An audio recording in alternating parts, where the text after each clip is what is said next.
Le Polisario, mouvement sahraoui en conflit avec le Maroc, semble envisager un revirement stratégique concernant la rupture du cessez-le-feu qu'il avait unilatéralement dénoncé le 13 novembre 2020. Une délégation politico-militaire du Front doit se rendre aux États-Unis en début de semaine prochaine pour mener des discussions avec des responsables américains ainsi qu'avec des représentants des Nations Unies.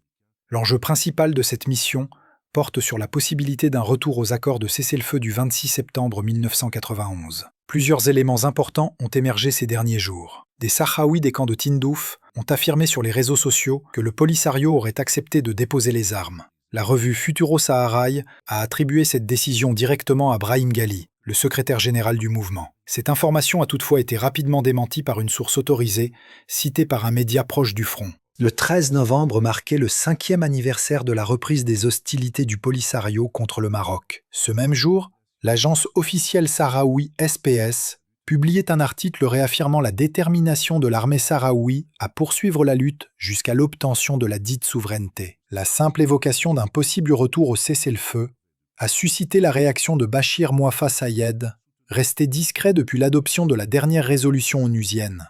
Dans une déclaration ferme, il a rejeté toute idée de reprise du cessez-le-feu et a appelé à intensifier les opérations militaires contre le Maroc. De son côté, la résolution du Conseil de sécurité de l'ONU insiste sur la nécessité de respecter le cessez-le-feu et exhorte toutes les parties à éviter tout acte susceptible de compromettre le processus politique en cours. La Mauritanie, par la voix de sa capitale Nouakchott, a opposé un refus ferme et sans équivoque à la demande du Polisario visant à ouvrir une ambassade sur son territoire. Cette position claire traduit la volonté des autorités mauritaniennes de se tenir à l'écart d'une cause qu'elles considèrent dépourvue de base juridique et de légitimité diplomatique. Depuis la reconnaissance symbolique et contrainte accordée au Polisario en 1984, à une époque marquée par de fortes tensions militaires et des pressions régionales, Nouakchott n'a jamais franchi le pas d'une représentation officielle du mouvement séparatiste. Aucun statut diplomatique, aucun bureau, aucune délégation n'a été autorisée depuis lors, confirmant une ligne de conduite constante et réfléchie. Ce rejet intervient dans un contexte international en pleine mutation, où le dossier du Sahara occidental